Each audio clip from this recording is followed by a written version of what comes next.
Bismillahirrahmanirrahim. Assalamu alaikum and welcome back to another lesson of English subject for grade 3. Students, today we are moving on to part C of the exercise of playtime.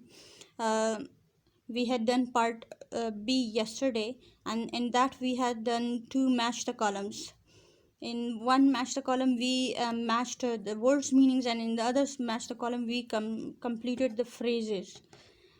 And today we are going to do part C, which is learning about language. And in this part we are going to find a few verbs in the poem. Find at least 10 verbs in the poem. Use them in sentences of your own. Find at least 10 verbs in the poem. Use them in sentences of your own. हम ये poem दोबारा एक नज़र देखेंगे और उसमें से verbs find out करेंगे और फिर उन वर्ब्स को नीट कॉपी में लिख कर उनके सेंटेंसेस बनाएंगे. So let's begin our work. हमारे पास इस पोइम में टोटल 5 स्टैंजाज हैं. हम हर स्टैंजा से दो दो वर्ब्स सेलेक्ट करेंगे ताकि तमाम पूरी पोइम से हम वर्ब्स ले सकें. ठीक है. जो फर्स्ट स्टैंजा है इसमें मुझे जो वर्ब नज़र आ रहा है वो है प्लेइंग. सेकंड लाइन में देखें वर्ब प्लेइंग. सो प्लेइंग और गार्डेड. थर्ड लाइन में second last word she guarded base. Guarded. इस स्टैंजा में ये दो वर्ब्स आई थिंक काफ़ी है. अच्छा, इस स्टैंजा में एक और भी वर्ब मौजूद है लेकिन वो आप फाइंड आउट करेंगे. ये आपका होमवर्क हुआ. दो मैंने फाइंड आउट किए, तीसरा आप निकालेंगे इसमें से. ठीक है. Let's move on to the second stanza. Now in this stanza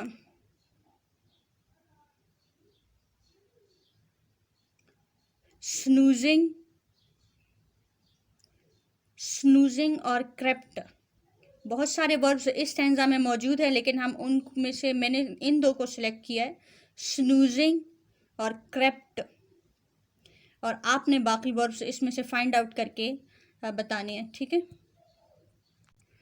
अब आप देख सकते हैं कि यहाँ पर जितने वर्ब्स को मैंने सिलेक्ट किया है उनको मैंने अंडरलाइन कर लिया ताकि बाद में हमें याद रहे कि कौन से वर्ब्स को हमने सिलेक्ट किया था, क्योंकि हम बुक से देखकर वर्ब लेंगे और उसका सेंटेंस बनाएंगे और फिर नेक्स्ट वर्ब की तरफ जाएंगे. Now it's the turn off third stanza. Third stanza में हमारे पास काफ़ी सारे वर्ब्स हैं. इनमें से नोटिस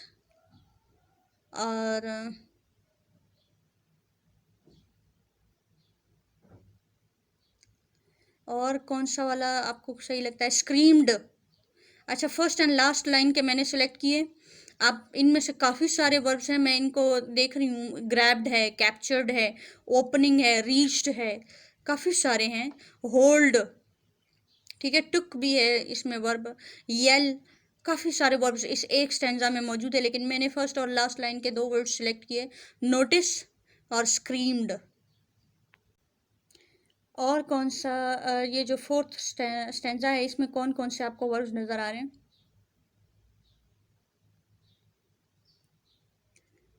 फॉट और फॉट के अलावा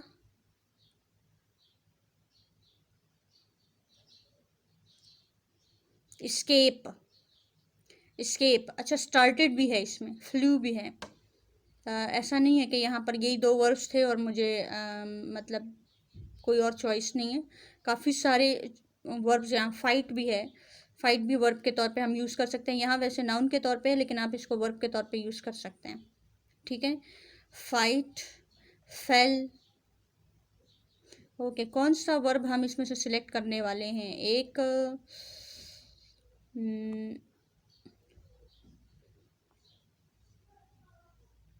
फेल और स्टार्टेड ले लेते हैं. ठीक है. स्टार्टेड और फेल. स्टार्टेड और फेल. अब बारी आती है एक और स्टेंजा की, और जो कि हमारा लास्ट स्टेंजा है, और इसमें हमारे पास क्या है, डिफीटेड एंड रिटर्न्ड,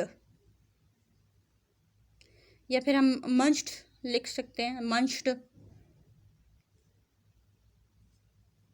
हंग, काफ़ी सारे वर्ब्स हैं यहाँ पर, hung, defeated, settle, returned, won, WON, won, जीत गए, मंच्ड। ठीक है, तो इनमें से मैं सिलेक्ट करने वाली हूँ किन को? ओके, मैंने सेलेक्ट किया है डिफीटेड और मंच्ड को। डिफीटेड, मंच्ड, डिफीटेड और मंच्ड। हमने 10 वर्ब्स सिलेक्ट कर लिए हैं, अब हम इनको नीट कॉपी में सेंटेंसेस में यूज़ करेंगे। हमेशा की तरह अभी भी आपने लास्ट जो फर्स्ट लाइन है, अपर मोस्ट लाइन में आपने HW लिखना है, फिर प्ले टाइम पोइम का नाम है तो वो लिखना है। लेकिन आज आप पार्ट C का काम कर रहे हैं, लर्निंग अबाउट लैंग्वेज, तो उसमें आपका टॉपिक वर्ब है, और वर्ब में ये टास्क दिया था आपको, find at least 10 verbs in poem, use them in sentences of your own. Find at least 10 verbs in poem, use them in sentences of your own। Sentences लिखने के लिए आपको इस तरह लाइन लगानी पड़ेगी। ये सेंटर में नहीं होगी, बिल्कुल दरमियान में नहीं होगी, थोड़ी साइड पे होगी, क्योंकि जो हमारे वर्ड्स हैं वो इतने लंबे नहीं हैं कि जो यहाँ पर पूरे ना आ सके। अच्छा, आप जितना भी स्पेस इसके लिए यहाँ पर छोड़ेंगे वो इतना होना चाहिए कि आपकी राइटिंग में वो वाले वर्ड्स यहाँ पूरे आ सकें। ठीक है, कोई भी वर्ड इस लाइन के ऊपर नहीं आना चाहिए, ओवर राइटिंग नहीं करनी है आपने। जितनी लाइन में के से पीछे आपके पास स्पेस है, इसी के अंदर आपका वर्ड आ जाना चाहिए। Playing, they are playing football, they are playing football. Word को हम स्मॉल लेटर से लिखेंगे, और जो उसका सेंटेंस बनाएंगे वो कैपिटल लेटर से स्टार्ट करेंगे। वर्ड को स्मॉल लेटर से लिखेंगे, और जो उसका सेंटेंस बनाएंगे वो कैपिटल से। प्लेइंग को मैंने स्मॉल p से लिखा है, और दे को मैंने कैपिटल T से लिखा है। सेंटेंस को फुल स्टॉप पे एंड करना है। Guarded, a dog guarded the treasure in the cave, a dog guarded the treasure in the cave. Dog खजाने की हिफाजत कर रहा था, इन द केव मतलब गार में, गार के अंदर खजाने की हिफाजत किसने की? डॉग ने। The soldiers guarded the border, हम ये सेंटेंस भी बना सकते हैं। ठीक है, जो सिपाही होते हैं वो बॉर्डर की हिफाजत करते हैं। गार्डेड मतलब हिफाजत की। ठीक है, गार्डेड का मतलब है हिफाजत की, गार्ड हिफाजत करना। गार्ड हिफाजत करने वाले को भी कहते हैं और गार्ड हिफाजत करने को भी कहते हैं। गार्डेड हिफाजत की। A dog guarded the treasure in the cave. Snoozing, I was snoozing on my study table. अच्छा, स्नूजिंग मैंने आपको बताया थोड़ी देर के लिए सो जाने को कहते हैं। तो snoozing, I was snoozing on my study table, कभी कभार पढ़ते पढ़ते बच्चे उसी टेबल पे सर रख के सो जाते हैं। ठीक है, I was snoozing on my book भी कर सकते हैं, जब बेड में लेट के पढ़ते हैं या बैठ कर पढ़ते हैं और उसी के ऊपर बच्चा सो जाता है। Sometime you snooze in the car, जब आप स्कूल से थके हारे वापस घर जा रहे होते हैं, जिस गाड़ी में या रिक्शे में या किसी भी चीज़ में मैंने बच्चों को सोते हुए देखा है, तो दैट इज़ कॉल्ड स्नूजिंग। ठीक है, snoozing. It is also called dosing of, dosing of, dosing of. ठीक है, crept, crept, he crept out of his house. Crept का मतलब है मूव स्लोली, वेरी स्लोली। जब आप बहुत आहिस्ता आहिस्ता से कहीं से गुजर रहे, या कोई भी चीज़ आहिस्ता आहिस्ता से गुजर के कहीं से जा रही है, तो that is called creep, that thing और दैट पर्सन इज़ क्रीपिंग। लेकिन ये सेकंड फॉर्म ऑफ वर्ब है। क्रेप्ट का मतलब है आहिस्ता से गया, पास्ट टेंस की बात हो रही है, सेकंड फॉर्म ऑफ वर्ब है, तो क्रेप्ट आउट ऑफ। अच्छा, ऐसा काम अक्सर बच्चे एग्जाम्स के दौरान करते हैं, जब पेपर्स होने वाले होते हैं या पेपर्स हो रहे होते हैं, तो उस वक्त घर से बाहर जाने की परमिशन बच्चों को नहीं होती। तो वहाँ क्या होता है कि जैसे ही पेरेंट्स कहीं सोते हैं या किसी काम में बिजी हो जाते हैं, तो बच्चे आहिस्ता आहिस्ता से घर से निकल जाते हैं। तो they creep out of their house during exam के दिनों में बच्चे इस तरह छुप छुप के घर से बाहर निकलते हैं, बाकी दिनों में तो आराम से निकल आते हैं, कोई प्रॉब्लम नहीं होती, कोई मना नहीं करता। तो ही crept out of his house. Some people creep out of their house barefooted.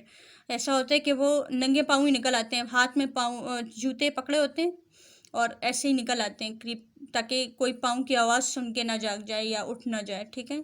तो ही crept out of his house barefooted आप लिख सकते हैं, barefooted, या मैं लिख देती हूँ यहाँ पे barefooted ताकि आपको स्पेलिंग का पता चल जाए। Notice. I did not notice his sad expressions. कभी कभार इंसान सैड होता है और हम उसके चेहरे की तरफ जब देख लेते हैं तो फ़ौरन पहचान जाते हैं, हम नोटिस कर लेते हैं कि द पर्सन इज़ सैड और हैप्पी, ठीक है। लेकिन यहाँ पर मैंने इस सेंटेंस में सेकंड फॉर्म को फर्स्ट में ही रखना था, because the verb was notice, तो इसलिए मैंने डिड नॉट यानी नेगेटिव वर्ब लगाया। तो I did not notice his sad expression, या आपने अगर किसी के सैड एक्सप्रेशन नोटिस किए हैं तो आप कह सकते हैं कि I noticed his sad expressions. I noticed his sad expressions. यहाँ मैंने फर्स्ट फॉर्म को सेंटेंस में यूज़ करना था, तो इसलिए मैंने इसको नेगेटिव में रखा ताकि ये फर्स्ट फॉर्म में ही रहे। I did not notice his sad expressions. Screamed. She screamed when she saw a snake. She screamed. जो स्क्रीम्ड होता है इट मीन्स शाउटेड। स्क्रीम्ड का मतलब है चिल्लाना, चिल्लाई, वो बहुत ज़ोर से चिल्लाई जब उसने सांप को देखा। और ऐसा होता है बच्चों के साथ, जब बच्चे कोई ख़तरनाक चीज़ देख लेते हैं जिसका उनको पता होता है कि पेरेंट्स ने भी बताया होता है कि ये ख़तरनाक चीज़ है, तो वो उसको देखते साथ ही चिल्लाते हैं। She screamed when she saw a snake. She screamed when she saw a snake. The next verb is started. Started. The competition started at 9 o'clock. The competition started at 9 o'clock. The competition started at 9 o'clock. They started a fight. They started a fight भी इसका एक possible sentence हो सकता है। The next verb is fell.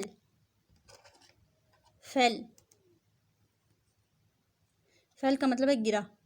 Fall का मतलब है गिरना। Fall का क्या मतलब है? गिरना। Fell गिरा। He fell from the rock. वो चट्टान से गिर गया। चट्टान is a very very very very big stone. एक बहुत बड़ा पत्थर। आपने देखा होगा समंदर के किनारे बहुत बड़े रॉक्स होते हैं जिसके ऊपर बैठकर लोग तस्वीरें खिंचवाते हैं, ठीक है। तो कभी कभार उसी रॉक से इंसान का जो पाँव होता है वो स्लिप हो जाता है, and that person fails from the rock. Defeated हरा दिया। डिफीटेड हरा दिया के लिए भी होता है, हारा हुआ के लिए भी होता है, दोनों के लिए यूज़ किया जा सकता है। यहाँ मैंने हरा दिया के मीनिंग में दिया हुआ है। तो डिफीटेड, वी डिफीटेड देम, हमने उनको हरा दिया। मतलब आप जीत जाते हो तो दूसरे को हरा देते हो ना, तो ये वो वाला डिफीटेड है। डिफीटेड, वी डिफीटेड देम, हमने उनको हरा दिया। मैंने यहाँ सिंपल सेंटेंस बनाया है क्योंकि वर्ड थोड़ा सा बच्चों के लिए न्यू है, तो सेंटेंस लॉन्ग नहीं रखना चाहती थी मैं। Defeated, we defeated them. The last verb is munched. Munched. I munched apple while doing homework. Munched का मतलब है eating, but eating noisily. जब आप कुछ खा रहे हो और आपके मुंह से उसका शोर सुनाई दे रहा है, जैसे आप चिप्स खाते हो तो यू मंच चिप्स, या फिर एप्पल खाते हुए जो फ्रेश एप्पल होता है वो हम जब खाते हैं तो उससे आपके जो मुंह से एक क्रंची साउंड सी आती है, मंचिंग, इसको मंचिंग कहते हैं। Noisy eating is called munching. I munched apple while doing homework. Homework करते हुए I was eating apple. I was eating apple while doing my homework. तो munched, ate, ate खाया, munched खाया। ओके ये आज के लिए काफ़ी था। आपका होमवर्क जो है वो मैं इससे थोड़ा हट के दूंगी, ये भी आप लिखो, लेकिन इसके अलावा कोई 5 और वर्ब्स आप ढूंढो इस पोइम में और उनको अपनी सेंटेंसेस में इस्तेमाल करें, ताकि आपको अंदाज़ा हो कि आप किस लेवल तक के सेंटेंसेस बना सकते हैं। आप अपने 5 सेंटेंसेस मुझे ज़रूर भिजवाएं, ताकि आपके जो सेंटेंस मेकिंग जो स्किल है इसकी हम असेसमेंट कर सकें, और जहाँ कहीं करेक्शन की ज़रूरत पड़ेगी वो हम करेक्शन ज़रूर करेंगे। तो आई होप आप सब होमवर्क ज़रूर करेंगे और हमें ज़रूर भेजेंगे। सो आज के लिए इतना ही काफ़ी है। Wish you best of luck. अल्लाह हाफिज़।